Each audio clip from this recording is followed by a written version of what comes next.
The new Intel Hades Canyon NUC is a small and powerful mini PC, which combines an Intel quad-core CPU with AMD Radeon graphics. So let's get into it and find out what this small package has to offer, and see how well it performs in some benchmarks.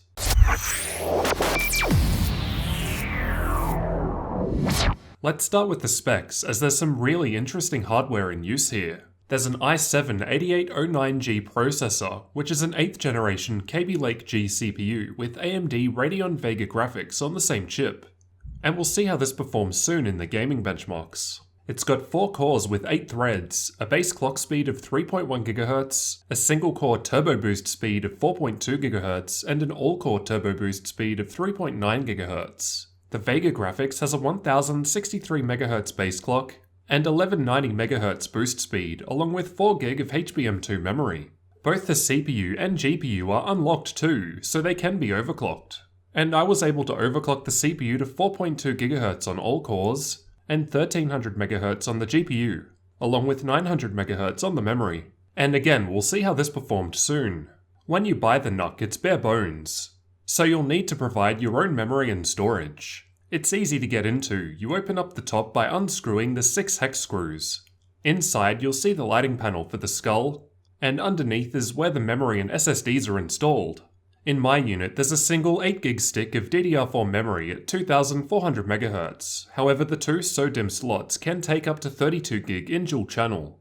There's dual M.2 slots with 4 PCIe 3 lanes. The left one supports cards up to 2242, while the right takes up to 2280, and you have the option of running these in RAID 0 or RAID 1.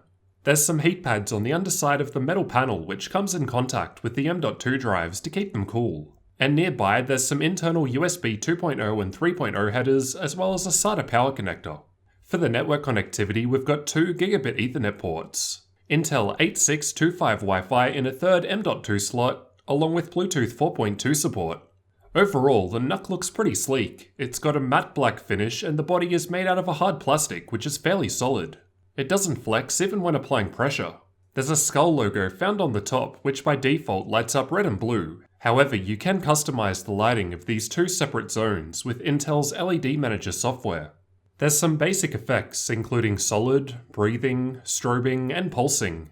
You can also change the LEDs on the front, including the disk and Ethernet activity lights and power button. You can turn the lighting off if you're not a fan though, and you can't see the skull at all this way. Considering the specs it's packing, the NUC is fairly small, coming in at approximately 22cm in width, 14cm in depth, and just 4cm in height. The total weight of the NUC will vary depending on the hardware you've got installed, but mine weighs just under 1.3 kilos, and when you include the power brick and cable, which isn't much smaller than the NUC itself, this increases to just under 2.1 kilos. Something impressive about the NUC is the crazy amount of I/O options. Starting with the front, we've got the power button, infrared receiver, SDXC card slot, USB 3.1 Gen 2 Type A port, USB 3.0 Type A port which supports charging identified in yellow, HDMI 2.0A port, USB 3.1 Gen 2 Type C port, and a 3.5mm audio combo jack. The 4 holes along the top on the front are a quad array microphone, and this is what it sounds like sitting about a meter away. There's even more on the back, with a 3.5mm audio jack with Toslink optical support, the power input, 2 Type-C Thunderbolt 3 ports, 2 mini DisplayPort 1.2 ports, 2 Gigabit Ethernet ports, 4 USB 3.0 Type A ports, and a second HDMI 2.0A port. While down the bottom we can see the air exhaust vent. The NUC can run up to 6 4K displays at the same time thanks to all these output options. Unfortunately, I don't quite have that many monitors, so I wasn't able to test this myself.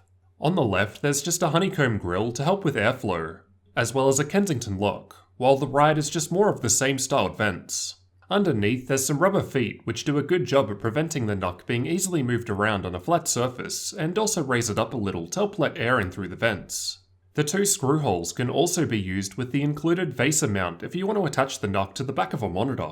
A nice option for keeping a clean desk. During normal use with an ambient room temperature of 20 degrees Celsius, the CPU sat in the mid-40s while the GPU was just below 40. And here's how the externals were looking, sitting in the low 30s. I've tested gaming by playing PUBG at high settings for half an hour, and the temps for that are shown in green. No throttling was observed in this test. The CPU gets a little warm while the GPU remains fairly cool in comparison. Full CPU and GPU load was tested with both AIDA64 and the Heaven benchmark running at the same time. With the default balanced fan profile in use, the CPU temperature goes up a bit more to just under 90 degrees, and there's still no thermal throttling present, while the GPU temperature doesn't change much. The NUC was still fairly cool to the touch, around 31 degrees toward the back, while the air being exhausted out the back seems to be a bit warmer, around 40 degrees. By manually maxing out the fans in the BIOS, the temperatures drop back a fair bit with the same stress test running, but you'll hear how loud this gets soon. This also appears to drop the temperature of the exterior a little too, to around 27 degrees, while the exhausted air is now in the low 30s.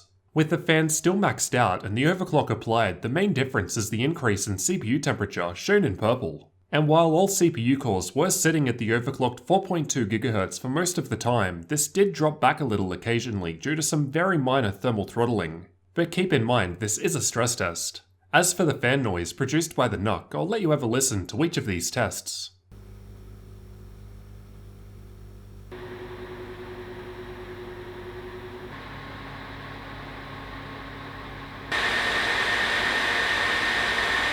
While idle, it's essentially silent. I can't hear the fan at all. Even while gaming with stock fan speeds, the NUC stays fairly silent. Much quieter than a typical gaming laptop, which would be in the mid 50 decibel range. Maxing out the fans increases the noise level significantly though, and things get quite loud. But you'll only really need to consider this if you plan on overclocking the NUC, and we'll see how the overclock affected performance shortly. I also didn't notice any coil whine while testing, but this will vary between units. I've also measured the total power draw in watts. At idle, it's hardly using much at all, and this then steps up as more load is put onto the NUC, maxing out at about 205 watts while overclocked with the stress tests going. Finally, let's take a look at some gaming benchmarks. We'll first cover some actual games, followed by tests with various benchmarking tools. All tests will run at 1080p with all Windows and Intel updates to date installed, and these results are at stock speeds, no overclocking just yet. Fortnite ran quite well with high or lower settings for me. Even at high, we're averaging above 60 FPS, with the 1% lows not too far below. However, the frame rate can be improved significantly by dropping the settings down further. However, take these results with a grain of salt, as they'll depend on what's going on in the game at the time. PUBG was tested with the replay feature, and again, the results will vary based on what the other players are doing in the game. Low settings or below are needed to average 60 FPS, and the 1% lows dip down a bit in this one, but definitely still very playable with lower settings. Overwatch runs well on basically anything, and we're seeing some nice results here. Even the 1% lows at maximum settings were above 60 FPS, with lower settings getting some fairly high averages. Far Cry 5 scored alright results using the built-in benchmark. The 1% lows aren't too far below the averages here, and the averages are scattered around the 60 FPS sweet spot. CSGO also scored fairly high average frame rates, and the benchmark I'm using, the smokes really kill the 1% lows. However, even at minimum settings, even the 1% lows are still above 60 FPS at 1080p. Rainbow Six Siege also got really high frame rates with the built-in benchmark, averaging well above 100 FPS regardless of setting level, with fairly high 1% lows. So it should run quite well. Dota 2 was tested with a fairly intensive replay, so realistically you'll get better results than these. So as a worst case, we're getting pretty good numbers, well above 60 FPS averages even at ultra settings. Battlefield 1 is another game that varies a bit based on what's happening in game. In my testing in the first mission, even at ultra settings, it felt nice and smooth. I was seeing fairly high average frame rates, and even the 1% lows were around the 60 FPS mark. Doom was tested with Vulkan, and once again, even at ultra settings, to me it felt nice and smooth, no problems at all playing this one. Ghost Recon was tested using the built-in benchmark, and we're seeing alright results for the most part. However, things really drop down at ultra settings, but that's a pretty common theme on almost all hardware I've tested this game on. You'll be able to play it well enough, just stick to lower settings. Shadow of War was also tested with the built-in benchmark, and again we're seeing alright results at around medium and lower. Rise of the Tomb Raider was once again tested with the built-in benchmark, with high settings or below required for us to average above the 60 FPS mark. Watch Dogs 2 is a fairly resource-intensive game, but not one that I think needs a good frame rate to enjoy. With that said, I wouldn't recommend playing on Ultra. Very high was possible, however I found high settings or lower to work well. The Witcher 3 was fairly similar. I don't think it needs a high frame rate to enjoy, however at ultra settings it did feel a little choppy. I didn't have any noticeable issues in my testing with high settings or lower though. I've also tested using some benchmark tools, including Heaven, Valley, and Superposition benchmarks from Unigine, as well as Firestrike, TimeSpy, and VRMark from 3DMark. Just pause the video if you want to look at any of these results in more detail. Overall, I thought these results were pretty fair. The NUC is definitely capable of playing modern games with decent settings as we've just seen. But how does this compare to other hardware? Due to the small form factor of the NUC, I thought it would be best to compare it against some laptops to try and get an idea of where it fits in. In Overwatch at lower settings we can see that it's not too far behind the 7700HQ and 1060, the specs of a typical gaming laptop. This changes at the higher setting levels where it's just a bit ahead of the 1050 Ti. In Rise of the Tomb Raider with the built-in benchmark, the NUC is again between the 1050 Ti and 1060, but a bit closer to the 1060 than 1050 Ti this time around. In Watch Dogs 2, at the higher settings, the NUC and 1050 Ti are performing very closely. However, at the lower settings, the NUC moves a bit closer to the 1060. So it's a bit of a mixed bag, but in general, the NUC seems to sit somewhere between a gaming laptop with Nvidia 1050 Ti and 1060 graphics. So definitely capable of playing many games. In terms of overclocking, I was able to get a little improvement, with all 4 CPU cores up to 4.2 GHz, the HBM2 memory up to 900 MHz, and the GPU core clock up to 1300 MHz. However, as previously discussed, the temperatures go up quite significantly, which in turn results in more fan noise. I've just retested PUBG with the overclock applied, and in this game we're seeing just over an 11% performance increase, a fair boost. So improved performance is within reach at the expense of increased system noise. As for raw CPU power, I've just tested using Cinebench, and we can see that the NUC is a nice amount ahead of a 7700HQ laptop even before applying the overclock. The SDXC slot on the front supports UHS 1, and these are the results I got testing with my UHS 2 card. The BIOS is accessed by simply selecting Startup during boot, and there's a fair amount of customization options available, including overclocking and customizing fan speeds. As for the price, here in Australia it starts at just under 1400 Australian dollars, while in the US you're looking at about 1000 US dollars. However, there's also the HNK version, which is about 150 Australian dollars cheaper and seems to have 100 MHz lower turbo boost speed and lower graphics.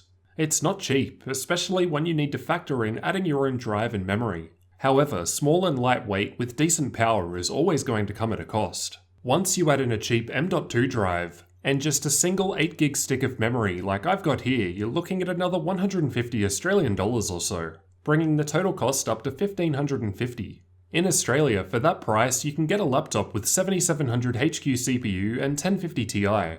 And although, as we've seen, the NUC does perform better than this in games, it's also a full package with a keyboard, touchpad, screen, and battery.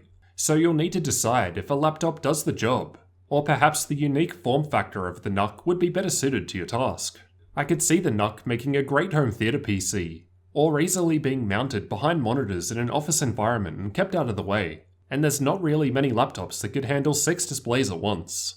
So what did you guys think of Intel's new Hades Canyon NUC?